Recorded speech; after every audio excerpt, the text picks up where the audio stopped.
They told us Stonehenge was a calendar. They told us it was a burial place, a communal monument, a monument to the solstices. An algorithm dug through 5,000 years of scattered notes, isotope assays, acoustic measurements, reconstructed star maps and labor simulations, and what it returned is the kind of pattern that makes you stop explaining and start asking hard, uncomfortable questions. The AI did not shout a single definitive answer. It flagged correlations. It pointed to alignments and material fingerprints that, when woven together, suggest Stonehenge may have been far more than a stone circle. The result, distilled into a single phrase by a human mind reading the output, is absolutely terrifying.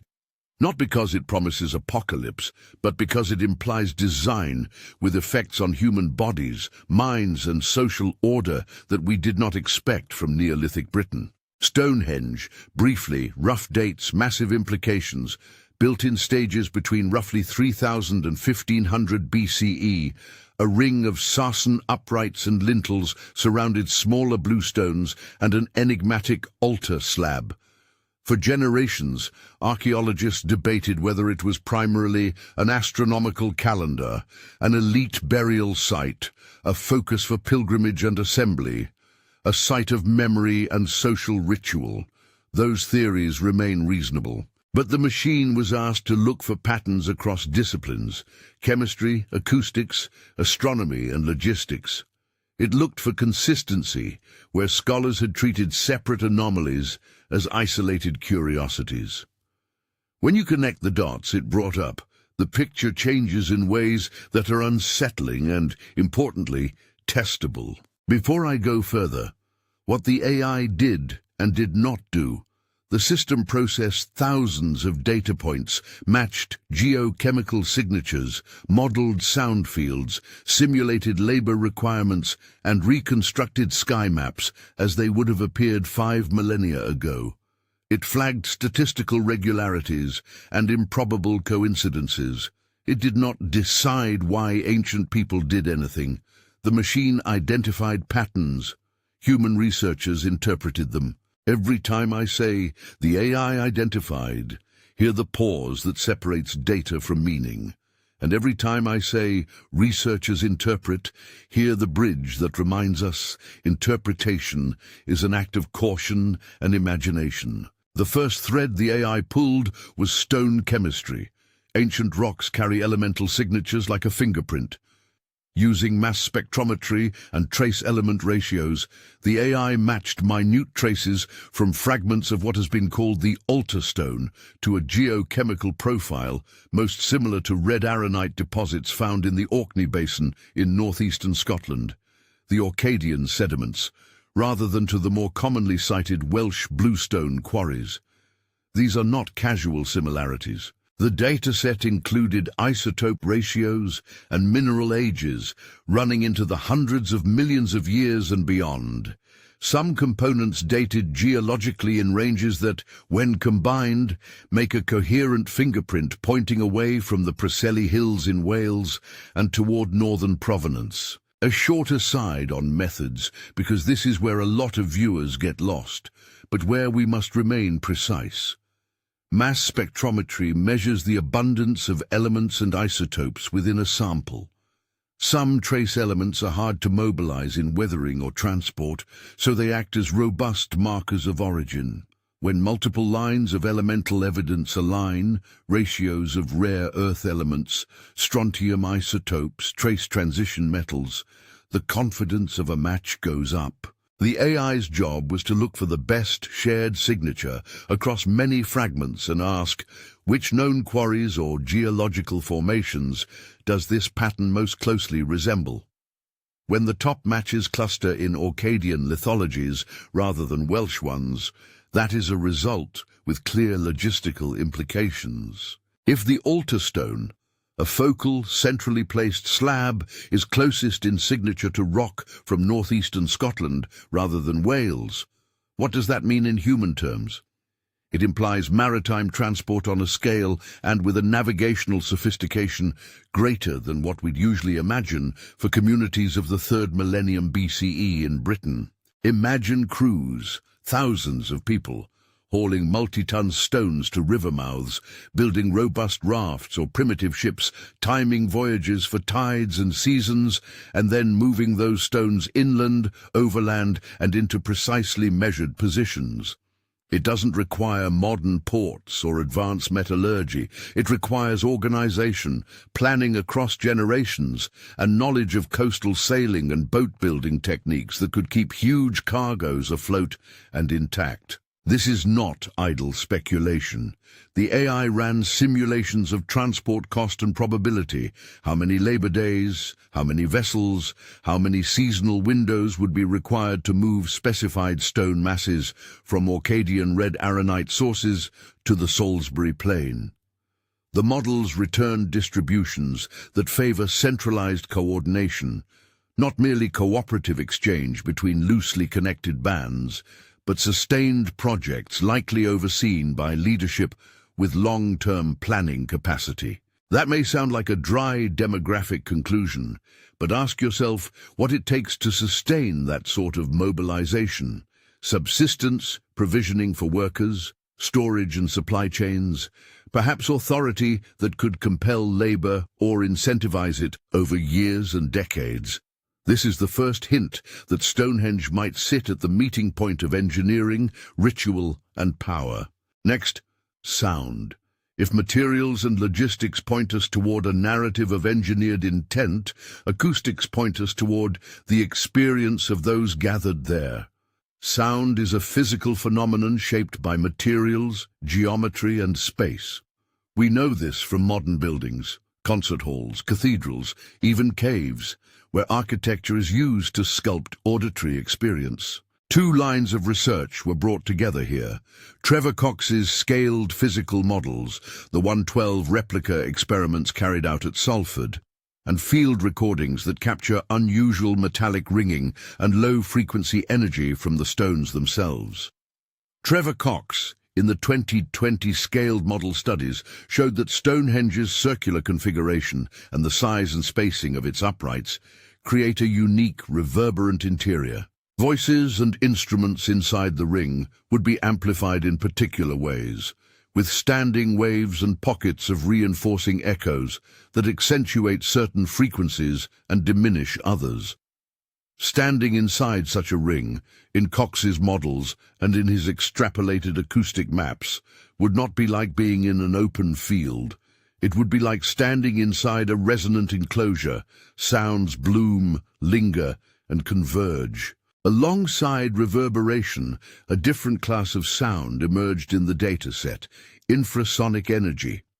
Infrasound refers to sound waves below approximately 20 Hz, frequencies too low for most people to hear, but high enough to be felt in the body and to interact with balance, heart rate, and visceral sensation.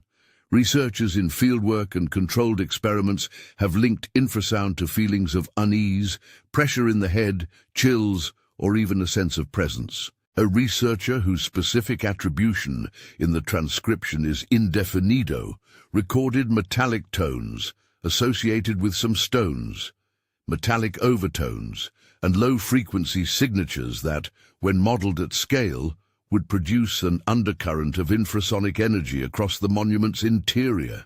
These are not mystical properties. They are acoustic phenomena that can be measured with microphones and accelerometers, and they can exert real, measurable effects on human physiology. Imagine the scene. A crowd gathers in the circle. The sun drops toward the horizon, or perhaps a rare celestial conjunction is approaching. Players sing or strike percussion. The geometry of the stones amplifies certain harmonics, while a faint, subaudible pulse moves through the ground and bones.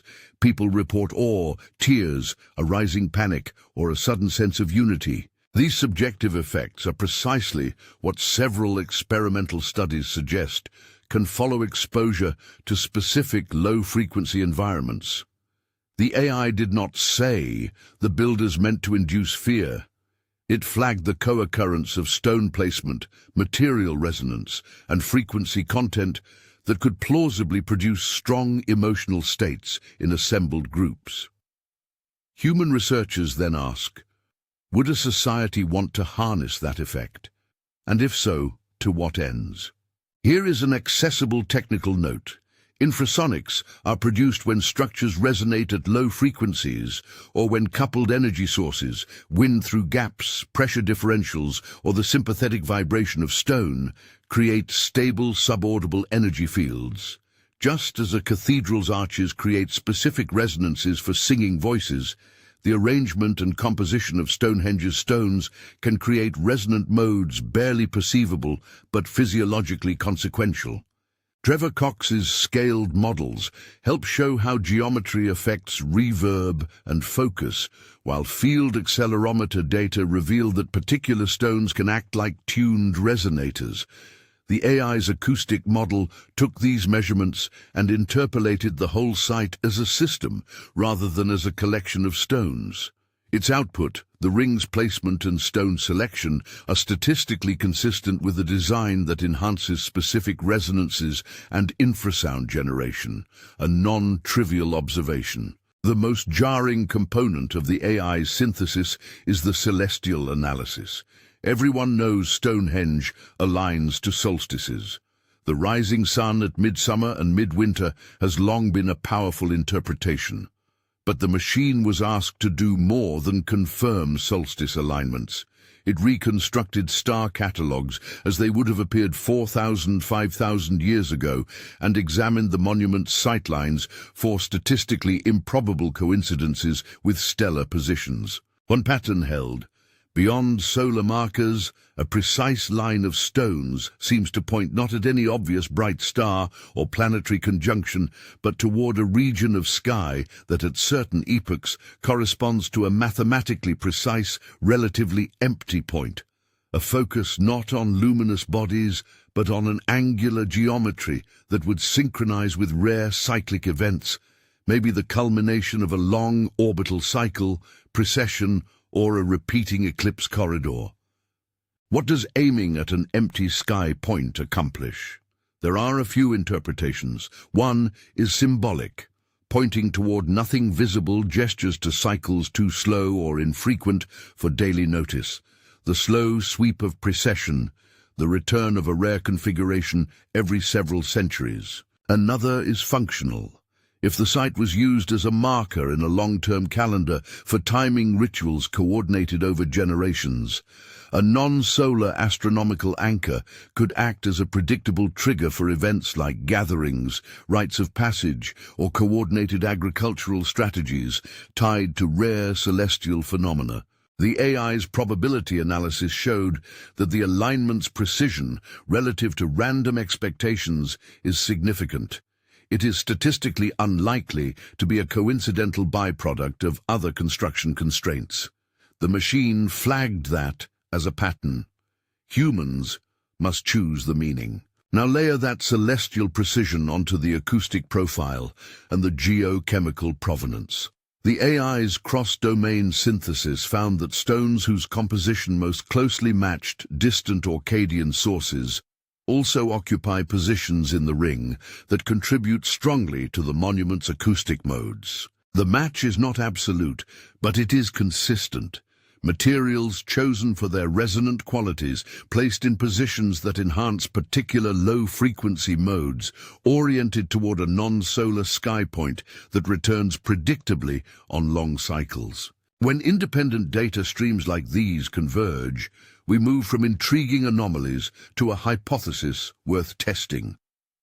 Stonehenge may have been an engineered, multisensory environment designed to induce synchronized emotional states among assembled people at precisely timed celestial moments. Pause here and consider the stakes. If a monument can reliably produce emotional states like awe, fear, or surrender in large groups, and if those states can be triggered in concordance with rare celestial cycles, such a place becomes a technology of influence.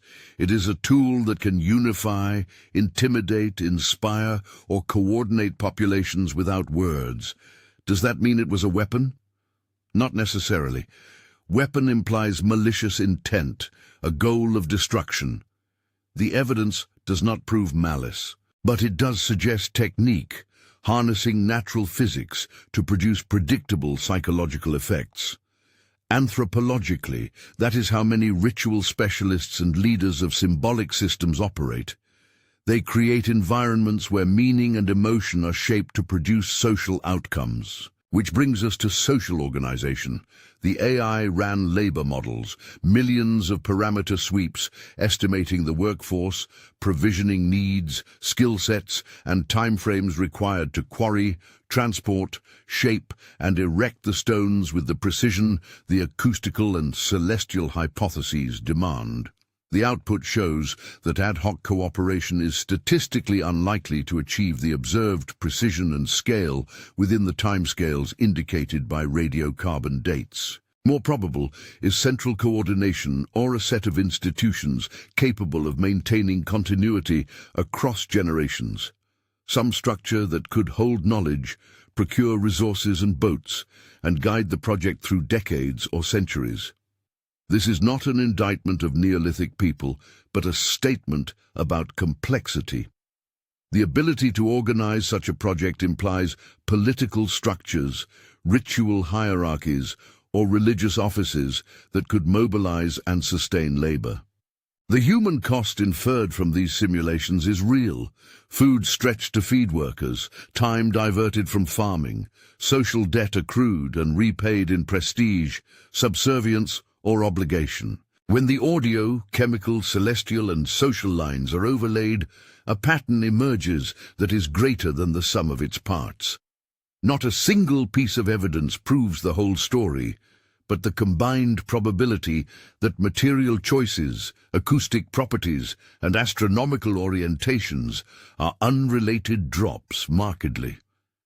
The AI did what it was supposed to do: find non-random coincidences. Human researchers must walk the interpretive line. One careful framing that has been used by teams reading these outputs is to call Stonehenge a multisensory ritual machine or a designed performance space. These formulations emphasize function over motive, a site engineered to produce certain experiences which could then be harnessed for social ends. This is where the narrative gets truly unsettling for the modern mind. If you accept that a structure can be tuned to move people's emotions at scale, and that its triggers are timed to rare celestial events, you have the ingredients for what one might call a marker, an anchor in both space and time that calls communities together for events whose consequences ripple across society. Some scientists have pushed further in speculative essays. What if certain actions at Stonehenge prime people for obedience or euphoria? What if, linked to an infrequent star cycle, an entire region could be synchronized for coordinated activity? These are tempting but dangerous leaps. The DNA of the data supports a marker hypothesis, a place designed to mark and trigger events, but it does not support definitive claims about coercion, domination, or weaponization in the modern sense. Keep the emphasis. This is a hypothesis grounded in pattern detection, not a proven historical narrative. There is also the ethical dimension of making such claims public. To say Stonehenge is a machine for influencing physiology is to reshape public imagination about prehistoric people. We risk either romanticizing them as techno-magicians or diminishing them to functionaries of a tyrant. The evidence of sophisticated engineering and coordinated long-term planning should be treated as a prompt to respect their capacities, not to vilify them. The AI's outputs should encourage humility. Complex societies existed. They deployed environmental knowledge to shape human experience. And our modern categories, ritual versus propaganda versus entertainment, may not map perfectly onto prehistoric practices. What about alternative explanations? There are many. Stone selection might have been pragmatic. Certain rock types weathered better, stood sturdier, or were easier to shape. Acoustic phenomena could be incidental to geometry chosen for other reasons. Celestial sightlines might be symbolic or secondary. The AI's role was not to rule these options out, but to show that, given the data, the engineered resonance and marker framing is statistically plausible and testable. It points researchers towards specific predictions. If the theme holds, we should find similar material acoustic astronomical correspondences at related ritual sites. We should find evidence of boat building and coastal logistics in associated settlement layers. We should find a continuity of ritual knowledge preserved in material culture. These are empirical claims whose testing will refine or overturn the hypothesis. A second mode of caution. The AI's outputs depend on the data we feed it. Biases in sampling, preservation, and the historical record shape the machine's inferences. If most geochemical samples come from particular trenches, or if certain acoustic measurements were taken only under specific conditions, the patterns could reflect methodological artifacts. Responsible scientists therefore treat the AI as an amplifier of hypotheses, not as an oracle. Its strength is in suggesting where to point the shovel, the microphone, or the spectrometer. Let's step back and try a human vignette to make the implications visceral. Picture a long-ago shoreline, a crew of perhaps 100 pulls at ropes as a stone-carrying barge threads a narrow estuary. Salt spray stings faces, gulls wheel. Their boats are simple, but seaworthy. They know currents and where to beach the craft. On the plain, others have prepared timber rollers and earth ramps. In the ring, a third group rehearses sound, singers, drummers, a group learning a cadence that will resonate well in the enclosing stones. At certain nights, elders bring children to feel the hum.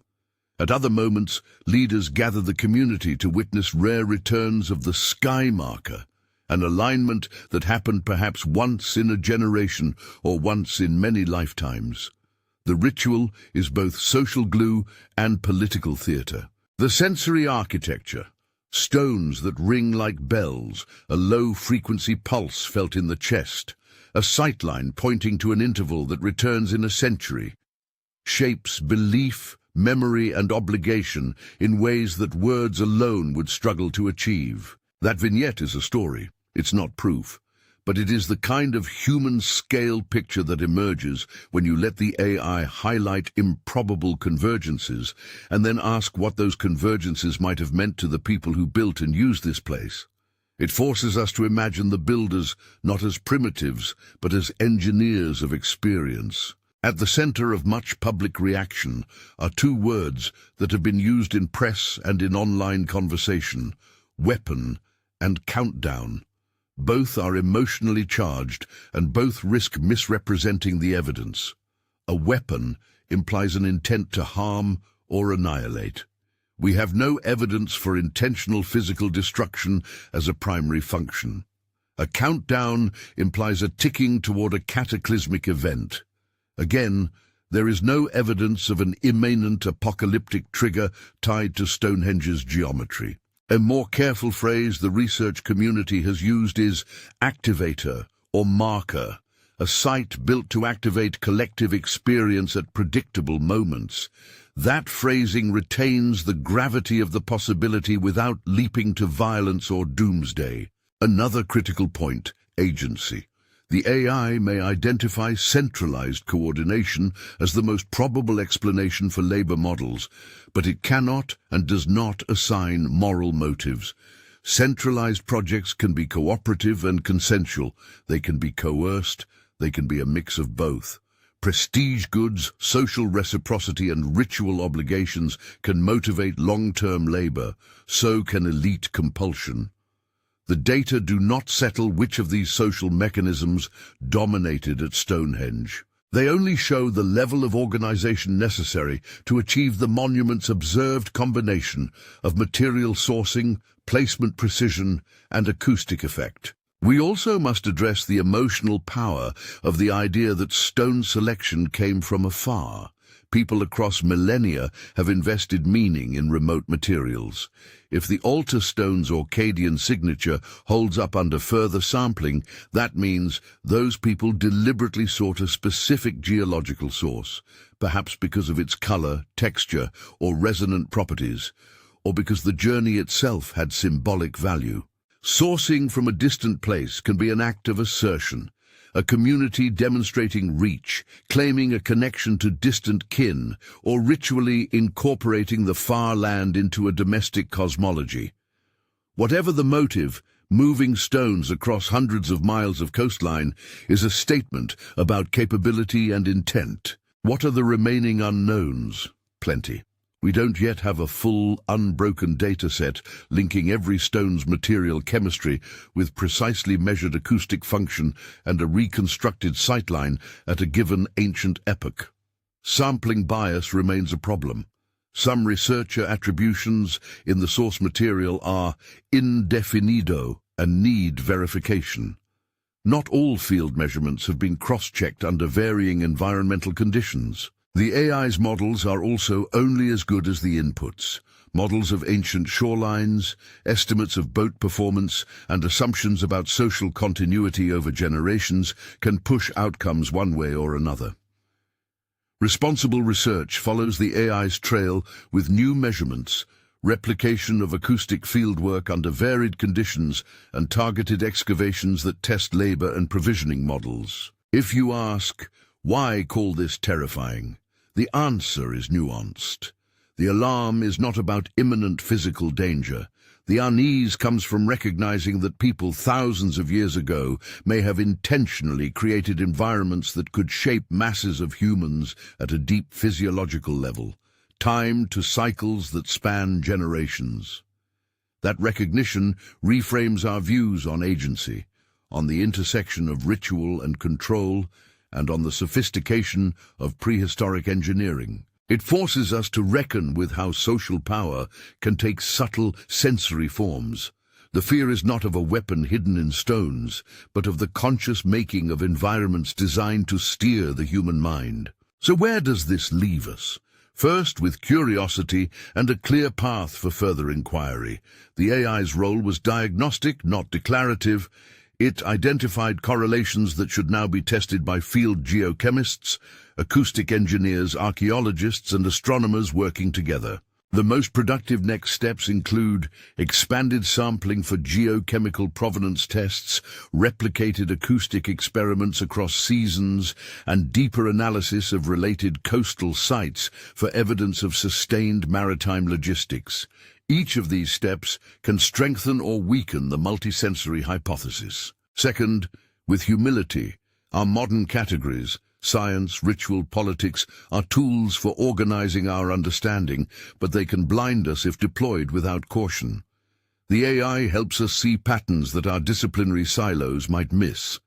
But every pattern must be interrogated, and every hypothesis guarded against overreach. Finally, with a question that is both simple and profound, what did the builders intend to do with the feelings they could create? If a place can produce awe, why use it? To bind communities, to mark time, to negotiate power, to console, to coerce? We do not know. The data open the possibility that some combination of these motives was present. And the humanity of the builders, their ingenuity, their capacity for long projects, their engagement with landscape and sky deserves both our respect and our patient inquiry. If this sounds wild, and you want to follow how this story unfolds as researchers test these AI-flagged connections, like the video and subscribe to the channel so you don't miss future deep dives. In the end, the AI handed us a set of doors we did not know to knock on. Behind some may be simple explanations, practical choice of materials, incidental acoustics, symbolic sightlines. Behind others may be a more complex reality. Deliberate engineering to shape human experience, timed to cycles that exceed a lifetime. Either way, the discovery asks us to rethink Stonehenge not merely as a monument of stone, but as a crafted environment, a place where material science, sound, sky, and social organization intersected in ways that could reach straight into the body and the mind. I will leave you with this image. Standing inside the ring as daylight fades, the stones throw back sound like a giant instrument. Low vibrations settle into your ribcage. Beyond the ring, a dark patch of sky waits, a marker that only returns once every many years. You stand with others, and a ritual begins whose physics is real and whose meaning is both made and debated. That is the heart of this story. An ancient technology of experience, buried in plain sight, revealed by a machine that only tells us what the data already hinted at. The rest is up to us, to test, to question, and to try to understand, soberly and without myth. If you have thoughts, questions, or counter-ideas, especially if you know of fieldwork or data sets that could help test these links, put them in the comments. Share this with someone who loves puzzles, and check the description for links to the studies and experiments we discussed. We'll keep following the trail where the data and careful interpretation lead.